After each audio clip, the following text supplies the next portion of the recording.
ಇವತ್ತು ನಾವು ಕಡಬುವನ್ನು ಮಾಡ್ತಾ ಇದ್ದೀವಿ. ನಾವು ಕೊಂಕಣಿಯಲ್ಲಿ ಮುಟ್ಲೆ ಅಂತೀವಿ. ಇದು ಮಂಗಳೂರು ಕಡುಬು ಉಂಡಿ ಅಂತ ಹೇಳ್ತಾರೆ ತುಳುವಲ್ಲಿ. ಹಾಗೆ ಇವತ್ತು ಮಾಡುವಂಥ ಬೆಳಿಗ್ಗೆ ನೆನೆಸಿಟ್ಟದ್ದು 2 ಗ್ಲಾಸು. ಹಾಗೆ ಇದನ್ನು ಚೆನ್ನಾಗಿ ತೊಳೆದು ಮಿಕ್ಸಿ ಜಾರಲ್ಲಿ ಚೆನ್ನಾಗಿ ನುಣ್ಣಗೆ ರುಬ್ಬಬೇಕು. ಓಕೆ ಓಕೆ, ಪುಂಡಿ ಮಾಡಲಿಕ್ಕೆ ರೆಡಿ. ಜಾರು ಕೂಡ ರೆಡಿ ಇದೆ. ಅದಕ್ಕೆ ಮಿಕ್ಸ್ ಮಾಡಲಿಕ್ಕೆ ರೈಸ್, ಮೊಟ್ಟೆ ರೈಸ್, ಇದು ಮಧ್ಯಾಹ್ನದ ಸ್ಮೂತ್ ಆಗಲಿಕ್ಕೆ, ಸ್ವಲ್ಪ ಸ್ಮೂತ್ ಆಗಲಿಕ್ಕೆ. ಜಾಸ್ತಿ ನುಣ್ಣಗೇನು ಬೇಡ, ಮೀಡಿಯಮ್ ಸಾಕು. ಈ ರೈಸನ್ನು ಸ್ವಲ್ಪ ಹಾಕುವ, ಸ್ವಲ್ಪ ಸಾಕು. ಸ್ವಲ್ಪ ನೀರು ಹಾಕಿ ನುಣ್ಣಗೆ ರುಬ್ಬೋದು. ರುಬ್ಬುವ. ಇದಕ್ಕೆ ಕೊಕೊನಟ್ ಹಾಕಿದರೆ ಇನ್ನೂ ತುಂಬಾ ಟೇಸ್ಟಿಯಾಗಿ ಬರುತ್ತೆ. ಇದು ನಮ್ಮ ವಿಜಯನ್ನ ರುಬ್ಬುವುದರಲ್ಲಿ ತುಂಬ ಬ್ಯುಸಿಯಾಗಿದ್ದಾರೆ.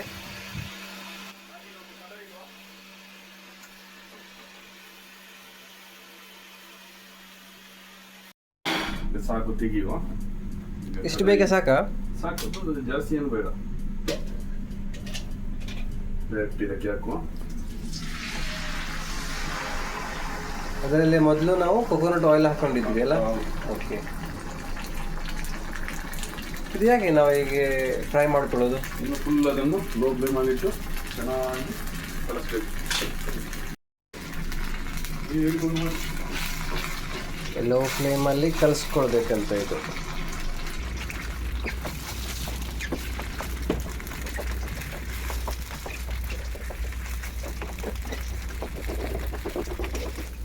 ಒಂದು ಕರ ಇಡುದು, ಅದಕ್ಕೆ ಸ್ವಲ್ಪ ಒಂದು ಕಾಲು ನೀರು ಇಡಬೇಕು. ಮತ್ತೆ ಮುಚ್ಚಬೇಕು. ಮತ್ತೆ ಈ ಕಡೆ ರೆಡಿ ಆಗ್ತಾ ಇದೆ. ಫುಲ್ ಡ್ರೈ ಆಯ್ತಾ ಇದೆ. ಕಟ್ಲಿಕ್ಕೆ ಒಳ್ಳೆ ಆಗತ್ತಲ್ಲ. ಮತ್ತೆ ಉಂಡೆ ಮಾಡಿ ಇಡುದು, ಮಾಡುದು. ಇಲ್ಲಿ ಬಿಸಿ ನೀರಲ್ಲಿ ಇಟ್ಟಿದ್ದೇವೆ ನಾವು ಕಡಾಯಿ. ಈಗ ಸ್ಟಾರ್ಟ್. ರೌಂಡ್ ಮಾಡಿ ನಾಳೆ ಬೆಳಿಗ್ಗೆಗೆ ಬ್ರೇಕ್ಫಾಸ್ಟ್ ಹೀಗೆ ಮಾಡಿ ಇಲ್ಲಿ ಇಡುದು. ಒಂದೊಂದು ಥರ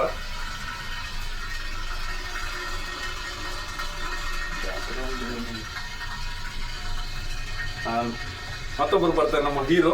ಬನ್ನಿ. ಮತ್ತೊಬ್ಬರು ಬಂದರು, ನಮ್ಮ ಫ್ರೆಂಡ್ ಕಿಲಾಡಿ.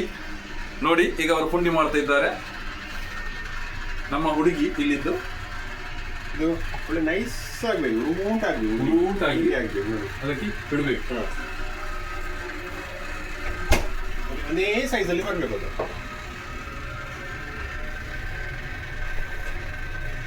ಇದು ತುಂಬ ಉಂಟು. ನಾನು ಸಹ ಸ್ವಲ್ಪ ಅವರಿಗೆ ಸಹಕಾರ ಕೊಡ್ತೇನೆ. ನಮ್ಮ ಕೊರ್ಬುಲಿಗೆ ಅರುಣ್ ಡಿಸೋಜ. ಡಿಸೋಜ ಅಲ್ಲ, ವೇಗಸ್. ಅದೊಂದು ಸ್ವಲ್ಪ ಕಾಮಿಡಿ ಬೇಕು. ಕಾಮಿಡಿ. ಸಾವದ್ರೆ ಭಯಪಡಕ್ಕೆ ಅಲಾಲ್ಟು ಉಪಯೋಗಿಸಿದ ತಾಂತ್ರಿಕಾಜಿ ಗುಣಗಣನ ಮದಕರಿ ವೀರ ಮದಕರಿ ತಾರಿದ ಪುಂಡಿ.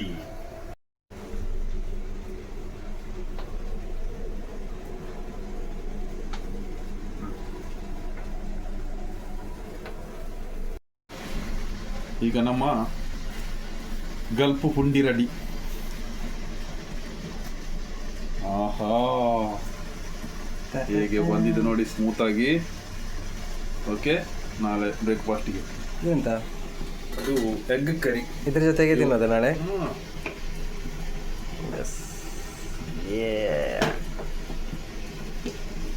ಮತ್ತೊಂದು